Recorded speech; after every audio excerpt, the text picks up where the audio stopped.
علامہ شہنشاہ نقوی صاحب یہاں بیٹھے ہیں. گو کہ انہوں نے مجھ سے کہا کہ میں 2 باتیں ضرور کروں گا, تو میں نے ان سے کہا کیوں نہیں, آپ اپنے دل کی بات ضرور کریں. جناب ڈاکٹر ذاکر نائک بھی فرشتے نہیں ہیں. انہوں نے کوئی ایسی بات کی, میں بھی انہی باتوں کی طرف, کچھ اپنی قوم کی طرف سے بھی اور کچھ اہل سنت کے بعض طبقات کی طرف سے ایک گلہ مند تھا اور شکوہ کرنے والوں میں سے تھا. وہ کوئی بہت اچھی بات نہیں تھی, ورنہ اسے تکرار ہونا چاہیے تھا.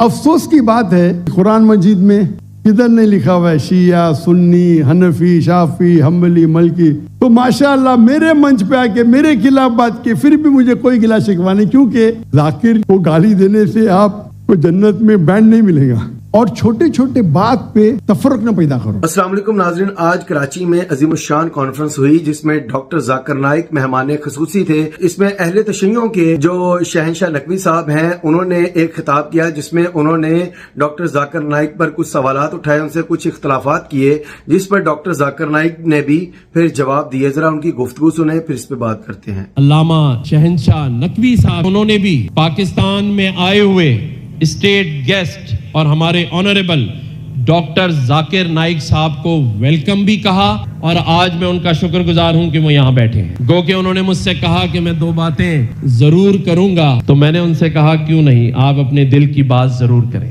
مولا علی علیہ السلام نے اپنے دونوں فرزندان مولا امام حسن اور حضرت امام حسین علیہ السلام کو وصیت فرمائی, ہمیشہ ظالم سے نفرت کرنا اور مظلوم سے پیار کرنا. ہم جن مسلکی اور فقہی اور مختلف تاریخی حقائق کو بیان کرتے ہوئے اس بات کا خیال اگر نہ کریں کہ اس سے جو اعلیٰ اور عرفہ مقاصد کو ٹھیس پہنچتی ہے, تو یقیناً وہ امت کے لیے مفید نہیں ہے.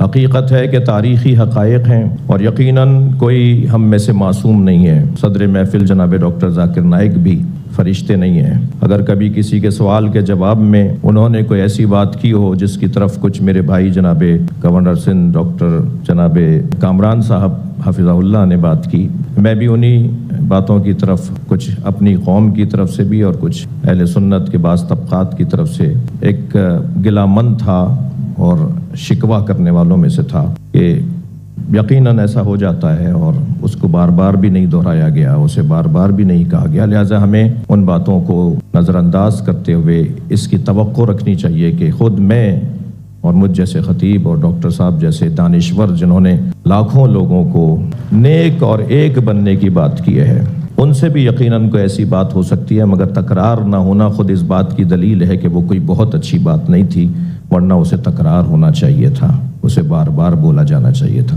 اگر کس کو میری تقریر سے غلط فہمی ہے, انسان نے غلطی کر سکتے اور میں بھی غلطی کر سکتا ہوں, میں بھی انسان ہوں, تو یہ اسلام کا اصول ہے. اسلام کا اصول ہے کہ یکسانیت پہ آؤ اور چھوٹے چھوٹے بات پہ تفرق نہ پیدا کرو. جو آیت جو پڑھی تھی سورہ عمران کی سورہ نمبر 3 آیت نمبر 103, وَاعْتَصِمُوا بِحَبْلِ اللَّهِ جَمِيعًا وَلَا تَفَرَّقُوا.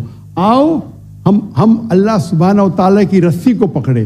اللہ کی رسی ہے قرآن اور صحیح حدیث, اس کو پکڑو اور آپس میں مت بٹو. تعالوا الی کلمۃ سواء بیننا وبینکم, آؤ ہم اس بات کی طرف جو آپ اور ہم میں یکساں ہے. اور میں ایک سٹیپ آگے جاتا ہوں, اس آیت کو میں مسلمانوں پہ بھی استعمال کرتا ہوں. ہم مسلمان بھی الگ فرقے میں بٹے ہوئے, تو میں کہتا ہوں تعالوا الی کلمۃ سواء بیننا وبینکم, آؤ ہم اس بات کی طرف جو آپ اور ہم میں یکساں ہے.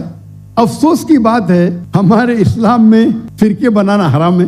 ہمارے وہاں دیگر فرقے ہیں, اور جو 4 اہم مذہب ہے جس کے بانی امام ابو حنیفہ, امام مالک, امام شافعی اور امام احمد بن حنبل, میں اللہ موسی اونال رحم اللہ, سب کی عزت کرتا ہوں. وہ ہمیں دین سکھانے کے لیے آئے, لیکن اگر آپس میں کچھ اختلاف ہے تھوڑا سا, اس اختلاف کی وجہ سے ہم آپس میں جھگڑا نہیں کرنا چاہیے. اسی لیے آپ پڑھیں گے قرآن میں لکھا ہے قال اننی من المسلمین. اگر کوئی پوچھتا ہے آپ کون ہے, آپ کو کہنا چاہیے میں ہوں مسلم. قال اننی من المسلمین. مجھے کوئی گلا شکوہ نہیں اگر کس نے تعلیم حاصل کی دیوبند میں یا بریلوی میں یا مدینہ میں, اپنے آپ کو دیوبندی کہتا ہے, بریلوی کہتا ہے, مدنی کہتا ہے, مجھے کوئی گلا شکوہ نہیں.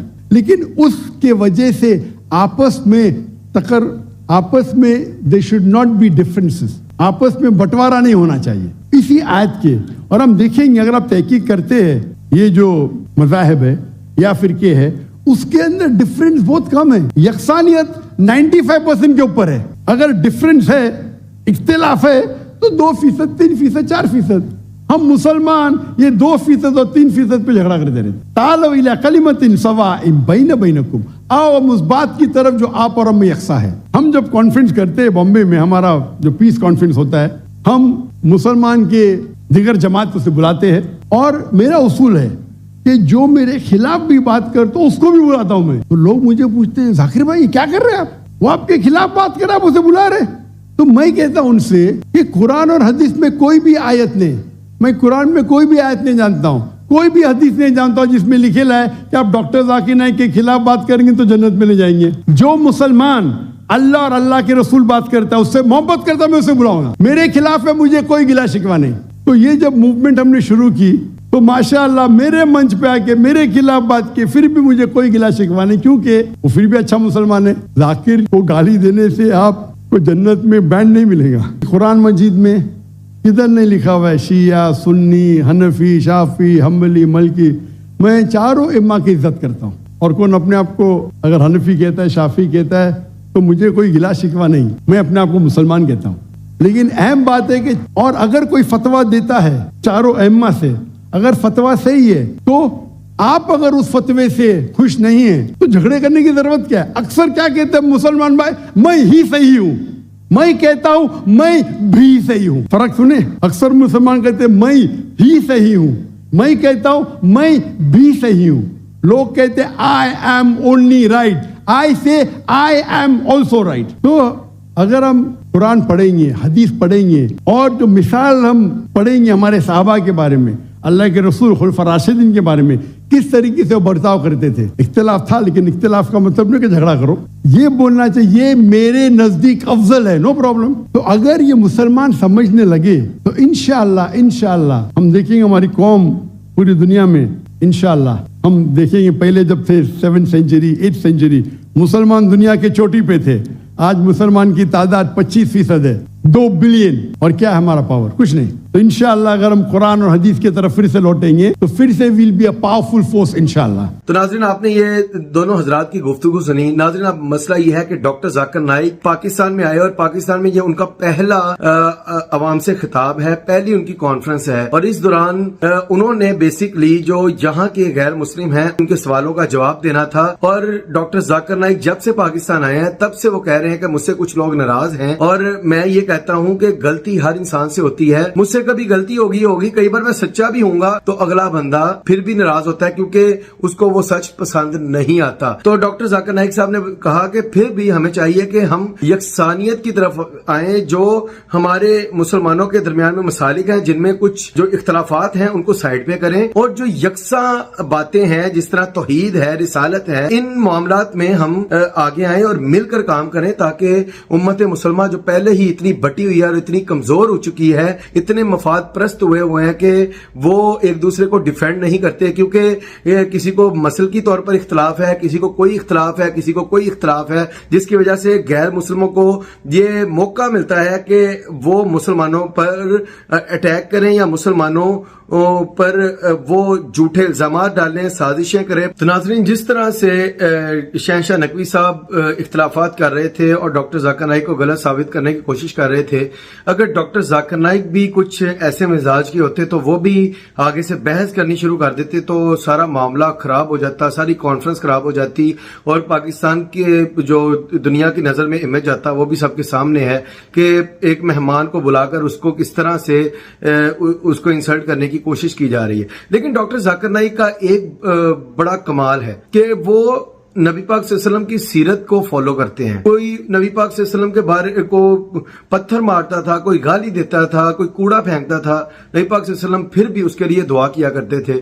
تو ڈاکٹر ذاکر نائک کی بھی نیچر بڑی زبردست ہے کہ ڈاکٹر ذاکر نائک بھی غصہ کرنے کی بجائے یا تو بات کو اگنور کرتے ہیں یا بڑے پیار سے اس کا جواب دے دیتے ہیں. تو جواب آپ نے سن لیا, تو میرے خیال سے یہ زیادتی اور نامناسب رویہ تھا. تو شہنشاہ نقوی صاحب کو ایسا نہیں کرنا چاہیے تھا. آپ کس بارے میں کیا رائے ہے, اپنی رائے کا اظہار کریں.